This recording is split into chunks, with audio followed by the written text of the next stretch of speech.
휴일 아침 송은재TV 시작하겠습니다.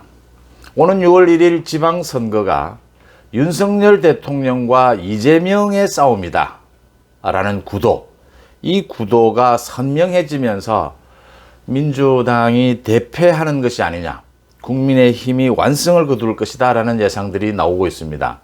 아주 핵심적인 것이 이 선거 공보물은 이 후보자들이 내세우는 가장 얼굴 같은 거죠. 유권자들에게 자신은 어떤 후보다라는, 그러니까 광역단체장 후보가 17곳이니까 국민의힘과 민주당 후보는 34명이 되죠. 이 34명의 공보물을 조사를 해보니까 윤석열 대통령이 등장하는 것은 19번, 이재명이 등장하는 것은 1번.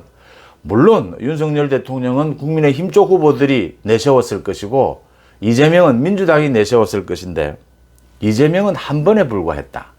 17명의 민주당 후보 가운데 전북지사 후보만 유일하게 이재명과 찍은 사진을 활용했고 모두 이재명을 외면했다.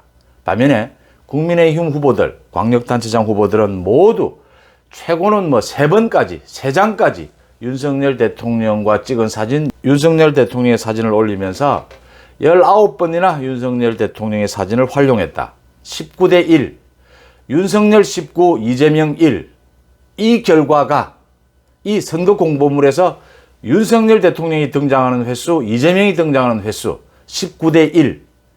이게 이번 지방선거를 결정짓는 요인이 되지 않겠느냐 하는 예측. 여러분들과 휴일 아침 같이 한번 이번 지방선거 분석해 보도록 하겠습니다. 송은재TV 아직 구독자가 아니신 분 혹시 계시면 구독, 좋아요 버튼 저한테는 큰 격려, 힘이 된다는 말씀부터 드립니다. 그러니까 지금 이재명이 몸부림을 치고 있다. 막판 몸부림을 치고 있다라는 얘기입니다. 그 김포공항 이전 문제를 얘기를 하면서 당 내에서조차 반발이 일고 있고, 이 김포공항 이전을 이야기를 하면서 앞으로는 비행기가 이제는 활주로 없이 이착륙을 하게 될 것이다.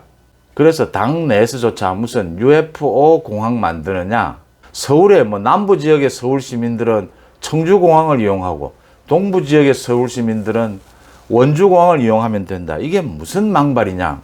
많은 반발들이 나오고 있습니다. 대선 공약으로 김포공항 확장을 내걸었던 3개월 전 이 약속을 뒤집은 것은 그만큼 이번 지방선거가 어렵다라고 하는 부분입니다.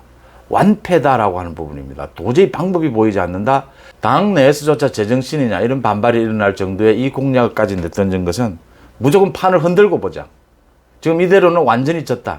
판을 흔들고 보자라고 하는 선거 막판에 이 지는 쪽에서 어뢰 던지게 되는 완전히 판 흔들기 용이다. 문제는 이 판 흔들기 용이 더 나쁘게 작용할 가능성이 매우 높다. 김포공항 부분은 그만큼 예민한 부분이고 민주당 내에서도 갈등을 일으키는 부분이다 라고 하는 것이고요. 승부수다라고 이야기하는데 실패의 승부수다 이렇게 보이고요. 또 하나, 사전투표 어제까지 마무리가 됐습니다. 20%를 넘었고 지금까지 지방선거 가운데 가장 높은 사전투표율이었다라고 하는데 이 사전투표율은 계속해서 높아져 가는 추세입니다. 문제는 4년 전 지방선거 사전투표율보다 고작 0.4% 높았다라고 하는 점입니다. 이걸 놓고 어떻게 봐야 하느냐. 60%를 좀 넘지 않겠느냐. 전체 투표율은 이렇게 예측이 되면서 사전투표율이 20%를 넘긴 했지만 지난 4년 전과 거의 비슷한 수준이다. 지금은 여야 가리지 않고 사전투표를 독려를 합니다. 윤석열 대통령 부부도 사전투표를 했죠. 이런 분위기에서 사전투표가 많으면 민주당에 유리하다. 꼭 그렇겠느냐라는 이야기까지 나오면서 예상보다는 사전투표율이 높지 않았다라고 하는 점입니다. 그래서 지금 민주당의 분위기는 좀 더 침울하고 국민의힘 쪽은 그래도 사전투표를 많이 하자라고 독려는 하지만 예상보다 사전투표율이 높지는 않았다라는 점에서 그 부분 사전투표율도 국민의힘의 좋은 전망이다. 이런 얘기가 나오고 있습니다. 다시 선거 공보물 얘기로 돌아가겠습니다. 19대 1. 국민의힘에서 광역단체장 후보 가운데 국민의힘 후보 가운데 윤석열 대통령과의 사진을 활용한 선거 공보물에 그런 경우는 19번이었는데 민주당에서는 이재명을 선거 공보물에 활용한 후보는 전북지사인 김관영 후보만이 이재명과 찍은 사진을 넣었다. 단 1명만 넣었다. 김포공항 이야기를 말씀을 드렸는데 김포공항 관련해서도 지금 전 민주당 후보들이, 민주당 국회의원들이 이재명 후보에게 고개를 돌리고 있습니다. 이건 아니다. 자기 혼자 살려고 지금 다 죽이는 꼴이지 않느냐. 이건 아니다라고 이야기하고 있는데 그게 그대로 지금 선거 공보물에도 드러나고 있는 겁니다. 모두 이재명을 외면하는 겁니다. 이재명을 입에 올리고 이재명을 선거 공보물에 넣으면 선거에 도움이 안 된다라는 이야기죠. 이재명은 이번 선거에 왜 출마했느냐는 이야기가 이제 민주당에서부터 나오기 시작한 겁니다. 이 선거 막판에. 이재명 때문에 이번 지방선거 망쳤다라는 이야기가 나올 수밖에 없는 대목입니다. 이렇게 이재명은 김관영 같은 경우에는 뭐 그냥 문재인을 넣으면서 이재명도 같이 넣는 수준이어서 사실상은 모두 이재명을 외면했다 이렇게 보입니다.